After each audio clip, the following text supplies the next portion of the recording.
សួរពុកម៉ែបងប្អូនពូមីងយាយតាកូនក្មួយទាំងអស់គ្នាមកធ្វើបាយឆាជាមួយគ្នាបងប្អូនមកឆាបាយជាមួយនាងខ្ញុំបងប្អូនមុនដំបូងយើងដាក់ខ្លាញ់ឲ្យក្តៅបងប្អូនដាក់ហើយយកយើងជិះពងមាន់សិនទៅបងប្អូនបងប្អូនមានពងមាន់ដាក់ពងមាន់មានពងទាដាក់ពងទាទៅបងប្អូនវិធីងាយស្រួលឆាបាយបងប្អូនខ្ញុំជិះពងមាន់3គ្រាប់ឆ្អិនហើយខ្ញុំដាក់ចានផ្សេងបងប្អូនហើយខ្ញុំដាក់ខ្លាញ់តិចទៅបងប្អូនប្រេងអូលីបយើងឆាចុះឆាឡើងបងប្អូនឲ្យវាក្តៅខ្លាញ់ហើយយើងលូតខ្ទឹមតិចទៅបងប្អូនយើងឆាបន្លែបងប្អូនឆាបន្លែឆ្អិនសិនណាបងប្អូនវិធីឆាបាយរបស់ខ្ញុំខុសគេបន្តិចបងប្អូនដោយសារតែខ្ញុំជីងពងទាទុកមួយឡែកហើយខ្ញុំឆាបន្លែបងប្អូនបន្លែរបស់នាងខ្ញុំមានច្រើនណាបងប្អូនអើយមានម្ទេសផ្លោកក្រហមខៀវមាន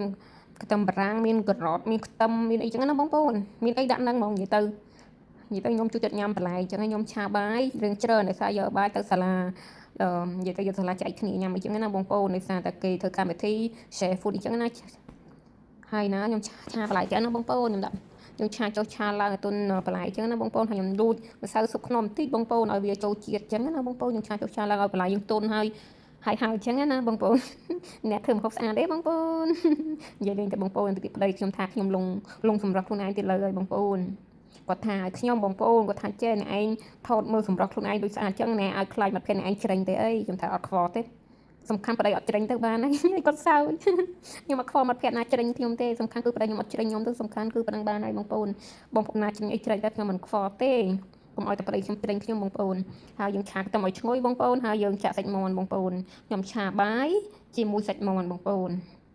តែសារដាក់គ្រឿងសមុទ្របានទេបងប្អូននៅសាលាយើងចែកគ្នាចឹងបងប្អូនអ្នកខ្លះគេអាចញ៉ាំគ្រឿងសមុទ្រចឹងណាបងប្អូនចឹងខ្ញុំដាក់សាច់មាន់យើងឆាសាច់មាន់ឲ្យឈ្ងុយឲ្យឆ្អិនហ្មងសាច់មាន់ឲ្យឆ្អិនហ្មងដោយសារតែយើងបន្លែយើងក៏ឆ្អិនពងទាយើងក៏ឆ្អិនស្រាប់ហើយចឹងទៅយើងដាក់ម្សៅស៊ុបខ្នុរបន្តិចទៅបងប្អូនទឹកត្រីដាក់មើមទៅបងប្អូនព្រោះបន្លែយើងក៏យើងលូចម្សៅស៊ុបខ្នុរចឹងហើយប្រេងខ្យងយើងដាក់មកល្មមទៅបានហើយបងប្អូនហើយខ្ញុំលួចទឹកស្អ៊ីវដែរបងប្អូនខ្ញុំលួចតែបន្តិចទេខ្ញុំអត់ធ្វើដាក់ច្រើនទេកុំឲ្យវាប្រៃអញ្ចឹងណាបងប្អូនឆាបាយឆ្ងាញ់ហ្មងណាបងប្អូនហើយខ្ញុំផ្ញើទៅឲ្យមិត្តភក្តិប្តីខ្ញុំមួយចានដែរបងប្អូនហើយគាត់សរសើរថាបាយឆានេះខ្ញុំឆ្ងាញ់ជាងហាងទៅទៀតហើយគ្រូគាត់ថាដែរបងប្អូនថាបាយឆានេះខ្ញុំឆ្ងាញ់ខ្លាំងណាស់ហើយខ្ញុំឆាវាបងប្អូនឆាវាឲ្យរៀងដាច់ទឹកទីបងប្អូនឲ្យវារៀងផឹកចឹងណាបងប្អូនហើយខ្ញុំដាក់បាយចូលទៅបងប្អូនអើយខ្ញុំនិយាយមែនបាយឆានេះខ្ញុំអត់មានសរសើរខ្លួនឯងទេអ្នកញ៉ាំគេសរសើរខ្ញុំថាឆ្ងាញ់ជាងហាងទៅទៀតអញ្ចឹងហើយខ្ញុំក៏រំភើបជាពិសេសគឺប្តីខ្ញុំហ្មងគាត់ចិត្តញ៉ាំបាយឆាទេប៉ុន្តែគាត់ថាបាយឆានេះខ្ញុំអត់មានខ្លាញ់ហើយវាអត់រសជាតិនេះបងប្អូនគាត់ជួយញ៉ាំបាយឆានេះខ្ញុំគាត់ថាលេខ1ឆ្ងាញ់ជាងហាងទៅទៀតខ្ញុំថាគាត់ថាអ្នកឯងប្តីរបស់ខ្ញុំថាសរសើរខ្ញុំគាត់ថាមែនទេឆ្ងាញ់តែឆ្ងាញ់អត់ឆ្ងាញ់តែអត់ឆ្ងាញ់អញ្ចឹងណាបងប្អូនហើយតំណឹងណាបងប្អូនអើយនិយាយមែនបាយឆានេះខ្ញុំឈ្ងុយហ្មងហើយជាតិមែនតើណាបងប្អូនខ្ញុំឆាឲ្យ